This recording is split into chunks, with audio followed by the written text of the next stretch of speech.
नमस्कार। मैं पंकज चौधरी सर स्वागत करता हूं अपने YouTube चैनल में।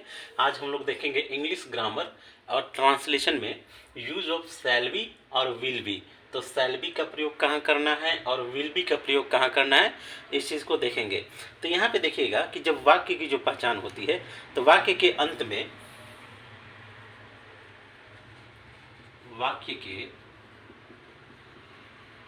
में क्या होगा, गा गे गी,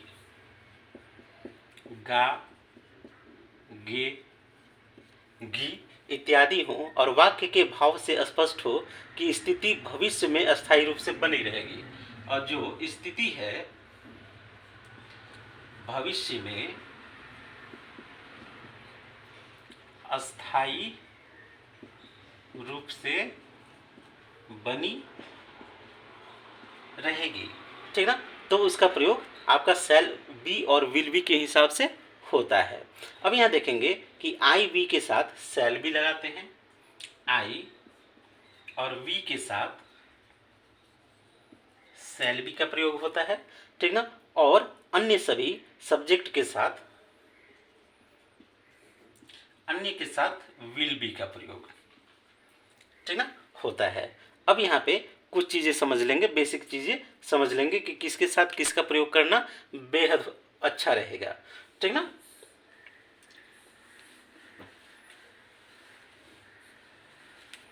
चलिए एक तरफ लिखेंगे पर्सनल, पर्सन, दूसरी तरफ सिंगुलर, सिंगुलर यानी होता है एक वचन, ठीक ना। जिनका बेसिक कमजोर है, ठीक ना, बिल्कुल इंग्लिश में जीरो है, ये उनके लिए है, आपको बहुत ज़्यादा इससे फायदा होगा। अगला है प्लूरल। कई लोग सिंगुलर और प्लूरल ठीक है इसी में भटक जाते हैं, तो यहाँ हिंदी में लिखना जरूरी है। यह है बहुवचन, ठीक है। चलिए अब यहाँ देखेंगे फर्स्ट पर्सन के साथ, ठीक ना। फर्स्ट पर्सन में आपका जैसे यह है, आपका आई होगा, ठीक ना, जैसे हो लिखना होगा आई, आई आता है, ठीक। प्लूरल में वी, आई मैं, वी हम या हम लोग, ठीक ना, ये चीज। इसके बाद सेकंड पर्सन, सेकंड पर्सन के दोनों में यू होगा, तुम या आप, तुम लोग या आप लोग, ठीक ना, इस चीज का ध्यान रखिएगा। इसके बाद थर्ड पर्सन, थर्ड पर्सन में हम लोग ही सी इट, ही सी मतलब स्त्रियों के लिए लड़कियों के लिए इस्तेमाल होता है, ही पुरुषों के लिए इस्तेमाल होता है। ही सी इट, और कोई भी नाम हो, राम श्याम जो भी हो, ठीक ना, ये चीजें। और इसके साथ ही दे और द बॉयज, दे वे या वे लोग, ठीक ना, द बॉयज, द बॉयज लड़के, ठीक ना। समझने के लिए समझ लीजिए, ये बहुवचन है, वी बहुवचन हो गया, ढेर सारे लोग, तुम लोग, आप लोग, बहुत सारे लोग, दे वे लोग, द बॉयज लड़के, ढेर सारे लड़के, ठीक ना। यहाँ सिंगुलर है, एक वचन है, वह ये लड़कियों के लिए, सी इट कोई निर्जीव वस्तुओं के लिए, चलिए ये नेम के लिए, चलिए ठीक है। अब इसके आते हैं प्रयोग पे, ट्रांसलेशन पे आते हैं। जैसे यहां हम लोग देखेंगे कि मैं खुश रहूंगा, मैं खुश रहूंगा, तो इसका होगा I shall be happy, I shall be happy. इसके बाद अगला है हम लोग खुश रहेंगे, ठीक ना, हम लोग खुश रहेंगे, तो इसका होगा we shall be happy, we shall be happy. इसके बाद तुम खुश रहोगे या तुम लोग खुश रहोगे, ठीक ना, तुम लोग खुश रहोगे, इसका होगा you will be happy, you will be happy.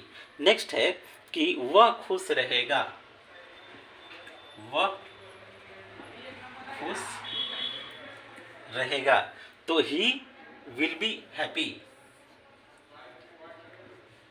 Will be happy. और वे लोग खुश रहेंगे, तो ये होगा दे विल बी हैप्पी, दे माने वे लोग खुश रहेंगे, ठीक है। तो इसके कुछ उदाहरणों को हम लोगों ने यहाँ पे देखा। अब यहाँ पे कुछ विशेष चीज़ों को भी समझ लेंगे।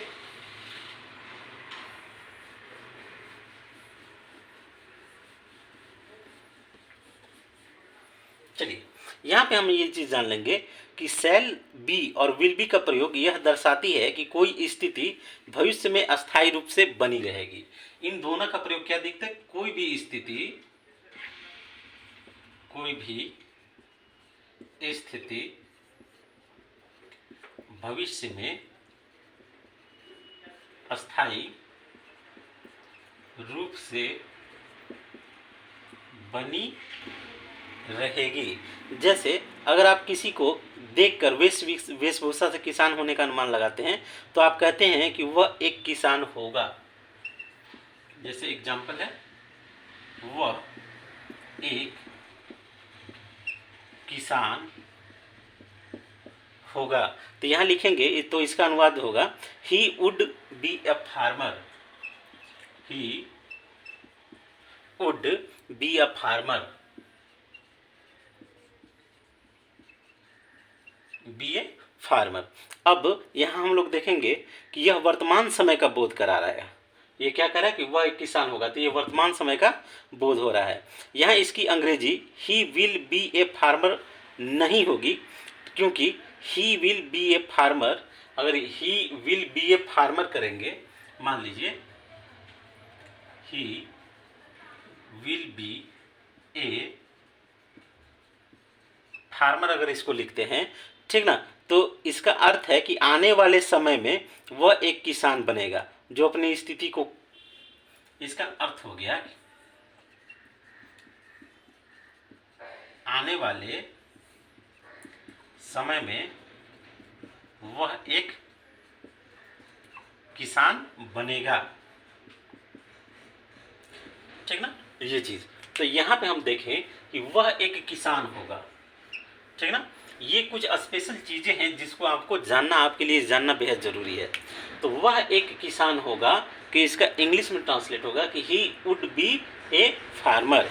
अगर इसको ही विल बी ए फार्मर कर देंगे तो इसका अर्थ हो जाएगा कि आने वाले समय में वह एक किसान होगा, यहाँ से कि वह एक किसान होगा भविष्य में, ठीक ना। ये गलत हो जाएगा, ये वाला सही है, ठीक ना, आपका ये वाला यहाँ पे सही होगा, ठीक ना। अब चलिए अगले पॉइंट की ओर चलते हैं।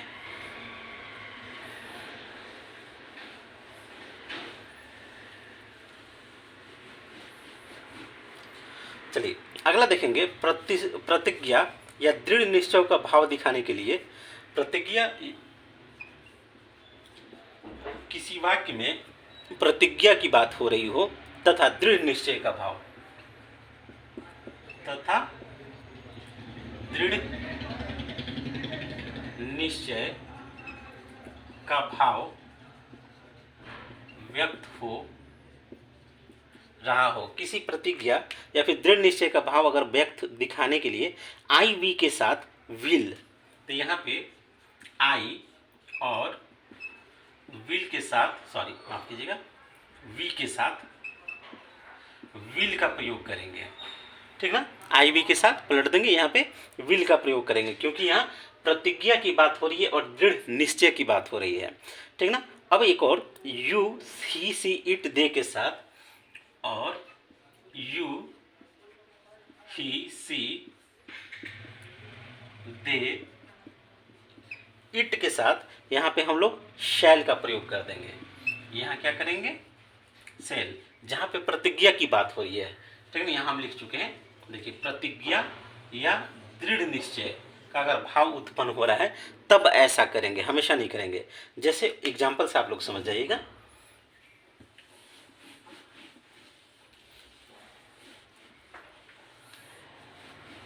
चलिए अगला हम लोग देखेंगे, इसी में एग्जाम्पल देखेंगे। मैं अवश्य तैयार रहूंगा, मैं अवश्य तैयार रहूंगा। तो इसका हम लोग बनाएंगे I will be ready, I will be ready, ठीक ना। अगर वे लोग अवश्य उपस्थित होंगे, ठीक, वे लोग